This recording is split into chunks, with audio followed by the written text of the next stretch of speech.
I'm going to start really with my pre-bar mitzvah. I was going to yeshiva, and I had my first actual existential crisis before I turned 11, because I decided there was no God, and I left the yeshiva to my parents' sadness, but that was it.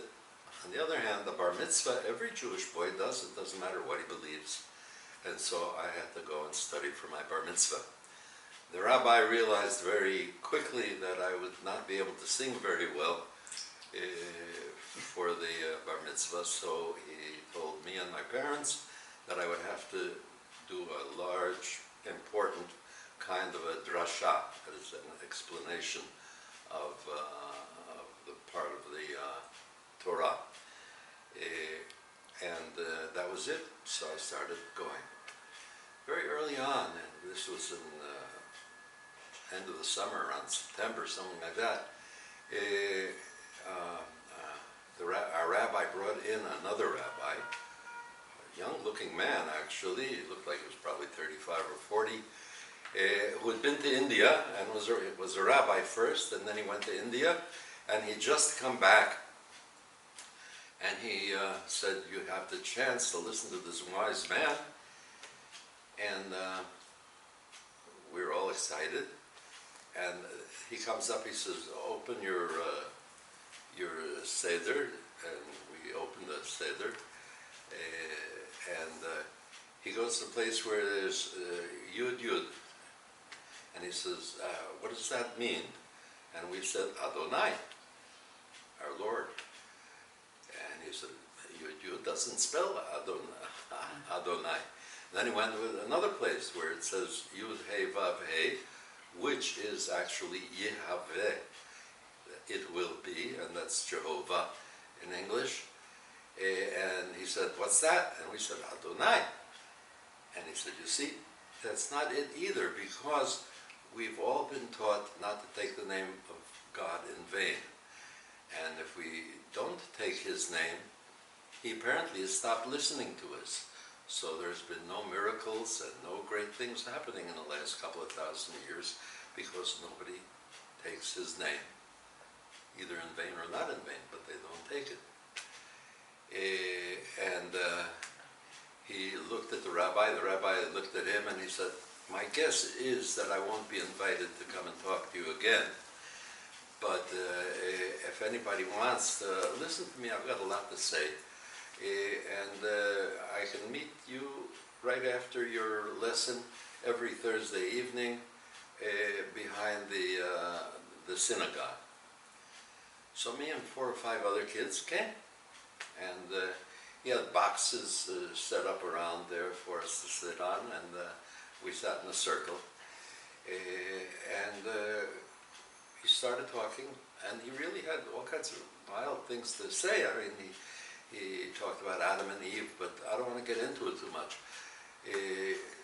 One of the kids asked, "How long were you in India?"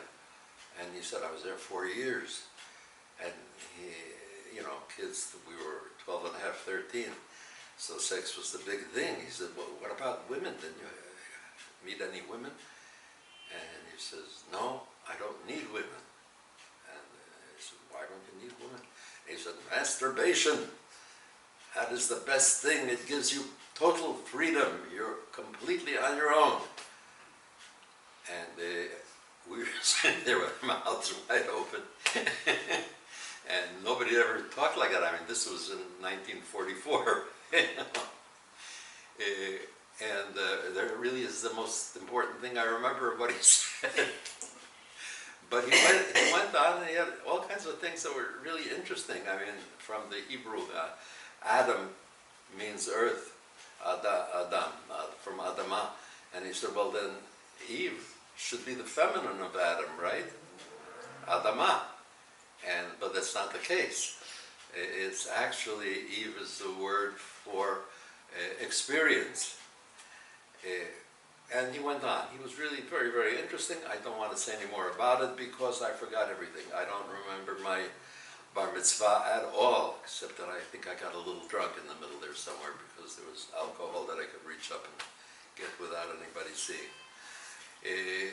And that was it. And time went on. I came to Israel, got into the kibbutz, and anyway, I'm walking in the kibbutz one evening, and a friend of mine, Sammy Samuelson, was walking along with a good-looking young woman, and I say hello, and he says hello, and he turns to the girl, and he says, "This is Tzvi, he's the kibbutz guru." Now, why did he say that? That's another story, but I'll sort of shorten it up. Our house, our family house, was with our kids, and Ophira, the house was a center for volunteers, people coming from all over the world who came to work in the kibbutz, knew that we had an open house and the house was full. And we'd sit and we'd drink coffee and a little cognac from time to time, and we'd talk. So he introduced me that way, but she took it very seriously. She said, "Oh yes, my God, how wonderful." And then she went on to ask, and she said, "And what do you do on the kibbutz?" So I said, "Well, right now I work in the orchards." Now I have to do a little translation from Hebrew to English. The orchard is called Pardes, but Pardes is 4 letters that are 4 different ways of interpreting the Bible. She says, "Of course, if you're the guru, that's where you're going to work." And she asked me to take her down to see where I worked. I took her down the next day. As it was in the center of the orchard, just at the beginning, not at the center, just there was the gate of the kibbutz right outside. There was a big barrel full of cement and a pole that came out of it. And it was there as far, when I got there. So I asked the Bulgarians what it was, and they said it's the geographical center of the country. And I still don't know if they meant the country after 1948 war or the partition plan. But that's what it was, so I told her so. She said, "Of course." Because I had a dream that I was going to come to the center of Israel. And here I am. Anyway, she taught me a kind of a meditation or two. And she went back to America. I'd forgotten about her. I use the meditation in group work in the future. I still use it from time to time. But that's the end of it. Some years later, when I was, just before I started on my master's program, I finished my bachelor's, I got a message that a lady came to the kibbutz and she said, Joan sent me, that's the other one, and we want you to help us put together a convention of the Sufi religion that we belong to. It's going to be the first one that we held in the world. It's international. And we have a place in Atur that's near the Augusta Victoria in East Jerusalem. We've rented and there are people there. And you can come and see and stay with us. So I said, okay. And I had to figure out how I go about this. At the same time, I was also looking for some place where I can study meditation by myself.